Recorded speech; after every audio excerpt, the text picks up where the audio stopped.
காவேரி, பாட்டி வந்து குமரன் 3 பேருமே வந்து நம்ம யமுனா வந்து கூட்டிட்டு இப்போ இருக்க நிவின் வீட்டுக்கு போகிறாங்க. அங்கே போனால் கரெக்டாக வந்து எல்லாருமே வந்து ஆஜராக இருக்காங்க. நிவினோட அம்மா, அப்பா, அதுக்கப்புறம் வந்து பசுபதியும் அவங்க பொண்ணு எல்லாருமே ஆஜராக இருக்காங்க. அதை பார்த்து அதிர்ச்சி அடைகிறாங்க காவேரி. அடுத்து வந்து இங்கே என்ன பண்ணுறாங்க, ராகினி வந்து நான் வந்து ஆரத்தி எடுக்கிறேன் அப்படின்னு சொல்லிட்டு ஆரத்தி எடுக்க வராங்க. கரெக்டாக ஆரத்தி எடுக்கும்போது வந்து அப்படியே தட்டி விட்டுறாங்க ஜெயா.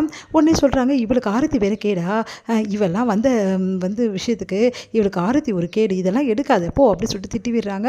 அடுத்து வந்து சரி விளக்கேற்றலாம்னு சொல்லிட்டு வராங்க. அந்த விளக்க ஏற்றுறதையும் வந்து தட்டி விட்டுறாங்க.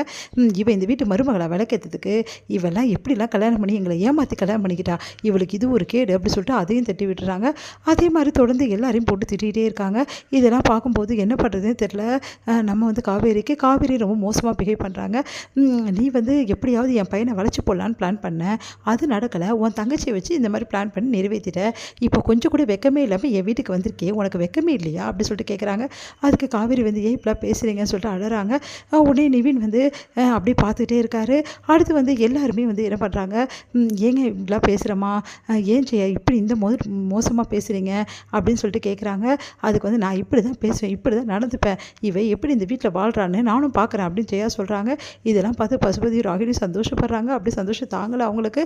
அடுத்து வந்து பசுபதி வந்து சொல்கிறாரு, என்ன ஜெயா நீ வீட்டுக்கு வந்தவங்களை இப்படியா வந்து உபசரிக்கிறது, இவங்கெல்லாம் எப்படிப்பட்ட ஆளுங்க, நம்மளை ஏமாத்தினாலும் நம்மளுக்கு அப்படிலாம் பண்ணக்கூடாதுமா அப்படின்னு நீங்கள் அமைதியாக இருங்கண்ணே, இவங்க பண்ண வேலை கொஞ்சம் நிச்சயமா இவங்களுக்கெல்லாம் இருக்குது. ஏன் உடனே வந்து பாட்டி கேட்குறாங்க, என்னம்மா நீங்கள் நாங்கள் இவ்வளோ பண்ணோன்னு சொல்கிற, இவர் அவ்வளோ பண்ணியிருக்காரு, உன் பையனை இவரும் தானே கட்டாயப்படுத்தி கல்யாணம் பண்ண பார்த்தாரு, என் அண்ணன் என்ன வேணாலும் பண்ணலாம், ஆனால் நீங்கள் யார் இதெல்லாம் பண்ணுறதுக்கு, என் பையனை கட்டாயப்படுத்தி கல்யாணம் பண்ணிங்கல்ல, நீங்களாம் பேசாதீங்க, நீங்களாம் வளர்த்து வச்சுருக்கீங்களே, இதெல்லாம் ஒரு பொண்ணா, இந்த மாதிரி பொண்ணை வச்சுக்கிட்டு இவ்வளோ பேசுகிறீங்களா அப்படின்றாங்க. உடனே பாட்டிக்கு ரொம்ப கஷ்டமாயிடுது. அடுத்து வந்து இங்கே பாருங்கள், நீங்கள் ரொம்ப பேசிகிட்டு இருக்கீங்க, கொஞ்சமாவது சொல்கிறத கேளுங்க, நீங்களும் தானே இந்த சுச்சுவேஷன் எல்லாம் பார்த்தீங்க, நாங்கள் என்ன பண்ணுறது அப்படி சொல்லிட்டு கேட்குறாங்க. இங்கே பாரு, நீங்கள்லாம் பேசாத அப்படின்னு சொல்லிட்டு சொல்கிறாங்க. நம்ம காவேரி என்ன பண்ணுறது தெரியாமல் தவிக்கிறாங்க. அடுத்து வந்து குமரன் வந்து உடனே என்ன சமாதானப்படுத்த பார்க்குறா. டே நிவின், நீ அது சொல்கிற அவங்க அம்மாவுக்கு, ஏன்னா அவங்க அம்மா இப்படி பேசுகிறாங்க அப்படின்றாரு. ஆனால் நான் கோவத்தில் இருக்காங்கண்ணே, அதனால அப்படி பேசுகிறாங்க, விடுங்க நான் பார்த்துக்கலாம் அப்படின்றாங்க. என்னடா நீ அமைதியாகவே இருக்க அப்படி சொல்கிறாரு. வேறு என்ன பண்ண சொல்கிற, யமுனா வந்து இந்த மாதிரி பண்ணதால தான் அவங்க கோவமாக இருக்காங்க அப்படின்ற மாதிரி சொல்கிறாரு. இதெல்லாம் கேட்டு காவேரி மனசு கஷ்டப்படுறாங்க. அது வந்து யமுனா கிட்ட வந்து காவேரி சொல்கிறாங்க, இங்கே பாருடி, இதெல்லாம் நடக்கும்னு தெரிஞ்சுதுன்னா நீ நிவினை கல்யாணம் பண்ணிக்கினா, கட்டாயப்படுத்தி கல்யாணம் பண்ணிக்கினா இந்த மாதிரி சூழ்நிலை வரதான் செய்யும்.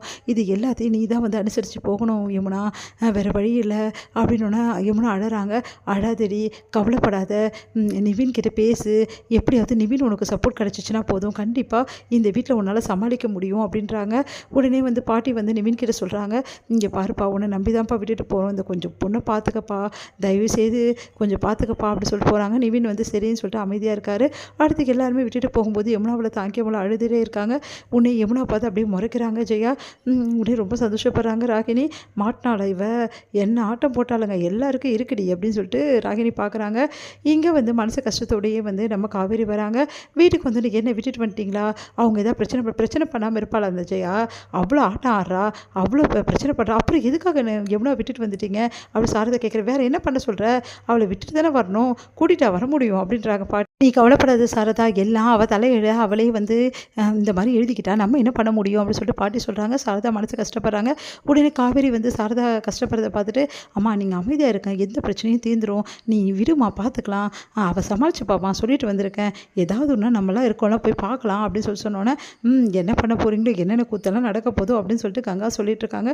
இங்கே குமரன் கிட்ட வந்து சரி நீங்கள் நிவின் கிட்ட எப்படியா பேசுங்க மாமா, அவர்கிட்ட சொல்லிவிடுங்க, கொஞ்சம் நல்லா பார்த்துக்க சொல்லி அப்படின்னோடனே சரி காவேரி நான் சொல்கிறேன் அப்படின்னு சொல்லிட்டு குமரன் சொல்கிறாரு. இங்கே காவேரி வந்து ரொம்ப டென்ஷனாக இருக்கிறத பார்த்துட்டு விஜய் வந்து கேட்குறாரு, என்ன காவேரி இவ்வளோ டென்ஷனாக இருக்கா அப்படின்னோட காவேரி அழ ஆரம்பிக்கிறாங்க. என்ன காவேரி ஏன் அழற அப்படின்னு நடந்த விஷயத்தை எல்லாத்தையும் வந்து காவேரி சொல்கிறாங்க. எனக்கு ரொம்ப பயமாக இருக்குங்க, இவ்வளோ பிரச்சனை நடக்குது, அவங்க அம்மா அவ்வளோ பேச்சு பேசுகிறாங்க, யமுனாவை ரொம்ப மோசமாக பேசுகிறாங்க, எங்கள் குடும்பத்தை பற்றி மோசமாக பேசுனாங்க, இருந்தாலும் யமுனாவை வந்து அவ்வளோ மோசமாக தரக்குறைவாக பேசுகிறாங்க, ஆனால் அதெல்லாம் பார்த்து நிவின் சும்மா தாங்க இருக்காரு, எனக்கு ரொம்ப கஷ்டமாக இருக்குங்க, எனக்கு தெரிஞ்சு நிவின் வந்து கண்டிப்பாக யமுனா வந்து ஏற்றுக்கிட்டு பாடுவான்னு தோணுனாங்க, அதெல்லாம் கவலைப்படாத காவேரி, இவர் தான் நகை கூட வேணான்னு சொல்லிட்டாரு, அது உங்கள் மேலே கோவத்தில் வேணான்னு சொன்னாருங்க, மற்றபடி அங்கே ஒரு வார்த்தை பேசுவார், யமுனாக்காக நிற்பாருன்னு பார்க்குறேன், ஆனால் எதுவுமே பேசலைங்க, எனக்கு ரொம்ப கஷ்டமாக இருக்குது, அவர் இங்கே நடிச்சிருக்காருங்க அப்படின்னோடனே என்ன சொல்கிற காவேரின்னு சொல்லிட்டு விஜய் அதிர்ச்சி அடைகிறாரு.